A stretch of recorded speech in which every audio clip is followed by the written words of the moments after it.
nongeye kuguha ikaze wo kurikiye ibiganiro byacu umunsi ku wundi. Niba utarakora subscribe, kora subscribe hanyuma ujye ubasha kubona ibiganiro byacu umunsi ku wundi ndetse n'amakuru tugenda tukugezaho gatanu kuri gatanu. Iyi ni Intare TV. Ikindi kandi niba ushaka ikibanza, inzu nziza ku mafaranga make cyane, gana kampani imwe rukumbi yitwa UNAP igufashe kubona inzu nziza yo gukodesha, yewe niyo kugura, yewe n'ikibanza kandi ku mafaranga make cyane. Hanyuma mu makuru akomeje kuvugwa, reka ngaruke ku ngabo z'u Burundi ziri mu butumwa bwa ESLF, nizo zigomba kugenzura ibice by'Imasisi biteganyijwe ko M23 iza kurekura. Reka ngaruke Imasisi, ingabo z'u Burundi nizo zirimo guhita zigenzura ibice byari byarafashwe na M23, birimo kugenda irekura mu kubahiriza gahunda y'amahoro yategetswe n'abakuru b'ibihugu by'akarere. Ingabo z'ibihugu byo mu karere zoherejwe muri Repubulika Demokarasi ya Kongo zatangaje ko umutwe w'ingabo z'u Burundi ariwo watangiye kugenzura uturere twa Kuruba, Mushaki, Kirorirwe na nyuma y'uko M23 ihavuye. Gusa ivuga ko kandi izo ngabo ziteze no kugenzura umujyi wa Kichanga M23 nivamo. Ibi ni ibice M23 yirukanyemo ingabo za leta n'inyeshyamba zitandukanye mu mirwano yo mu ntangiriro z'uyu mwaka muri Masisi. Itangazo rya M23 ryo mu ijoro ryo kuwa gatatu rishinja ingabo za leta gufatanya n'inyeshyamba zitandukanye bagafata ibice bya M23 ibirimo kuvamo, babikoresha batera ibirindiro bya M23. Uruhande rw'ingabo za leta ntacyo ruratangaza kuri ibi birego, ariko mu minsi yashize nirwo rwashinje M23 gutera ibirindiro byazo muri teritwari ya Nyiragongo. Mu ijoro ryo kuwa gatatu kandi imirwano ikomeye hagati ya M23 n'ingabo za leta zumvikanye mu duce twa Rukoko hafi ya Buhumba muri teritwari ya Nyiragongo mu majyaruguru ya Goma. Umutwe wa M23 urimo gusubira inyuma muri teritwari ya Masisi, ariko uracyagenzura hafi teritwari ya Rucuru yose n'inzira yerekezamo. Gusa amasezerano y'amahoro atandukanye ategeka uyu mutwe gusubira inyuma kugera ku kirunga cya Sabyinyo.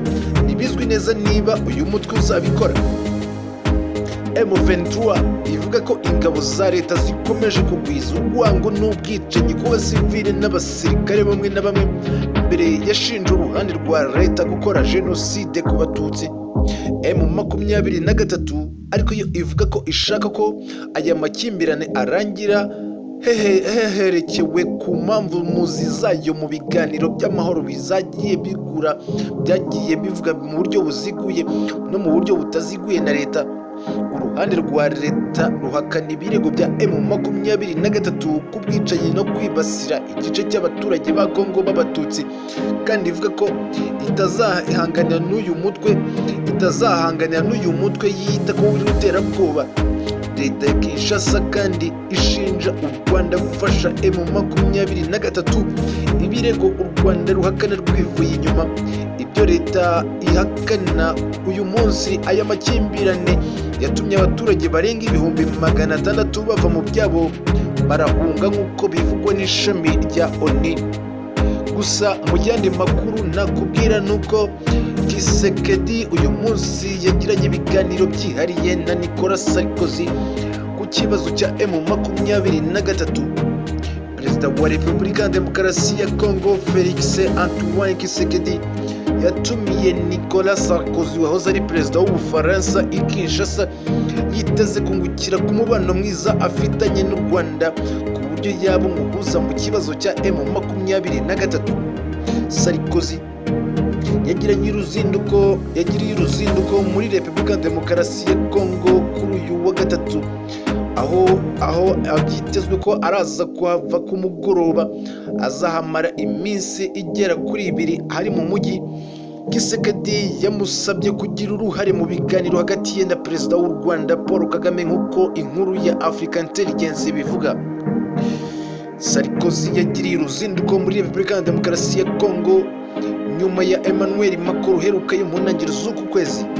uyu mukuru w'igihugu yasize ubutegetsi bwa Repubulika ya Demokarasi ya Kongo mu gihirahiro, mu gihe bwo bari bamwitezeho kwangana u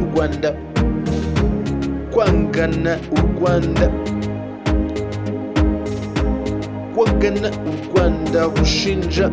Uyu mukuru w'igihugu yasize ubutegetsi bwa Repubulika ya Demokarasi ya Kongo mu gihirahiro, mu gihe bwari bumwitezeho kwamagana u Rwanda bushinja gushyigikira abarwanyi ba M23.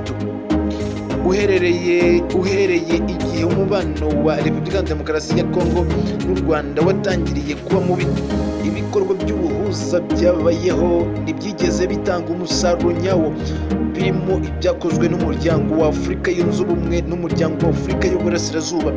Uruzinduko rwa Sarkozy muri Repubulika ya Demokarasi ya Kongo ntabwo rwigeze rutangazwa. Icyakora umujyanama we mu bya diplomasi Pierre Legend yamubanjirijeyo umunsi umwe mbere y'uko ahagera. U Rwanda rumaze iminsi ariko rushinjwa gushyigikira umutwe wa M23. Nk'uko ikinyamakuru Igihe cyabyanditse, bavuga ko u Rwanda rumaze iminsi rushinjwa gushyigikira umutwe wa M23 uhanganye n'ingabo za Repubulika ya Demokarasi ya Kongo, narwo rugashinja icyo gihugu gukorana no gufasha umutwe w'iterabwoba wa FDLR wiganjemo basize bakoze jenoside yakorewe abatutsi mu Rwanda. Ibi birego byatumye hatutumba umwuka utari mwiza wagejeje kurebana ayingwe hagati y'ibihugu byombi. Gusa Nicolas Sarkozy ni umunyapolitiki wabaye perezida w'Ubufaransa kuva mu mwaka wa 2007 kugeza mu mwaka wa 2012. Umwe mu bayoboye Ubufaransa wakoze ibishoboka byose kugira ngo azahura umubano w'u Rwanda n'igihugu cye, ndetse yakunze kuvuga ko ashize amanga ashima imiyoborere ya Perezida Paul Kagame. Aya n'andi makuru atandukanye turagenda tubagezaho, komeza ubane natwe. Iyi ni Intare TV, kandi niba ushaka inzu nziza, ikibanza cyiza, wagana kampani imwe rukumbi UNAP ikaguha cyangwa se ikaguhuza n'abafite izo nzu zigurishwa yewe n'izikodeshwa yewe n'ibibanza, kandi ku mafaranga make cyane. Bahamagaye kuri nimero yabo ariyo 0788488622 UNAP ku isonga.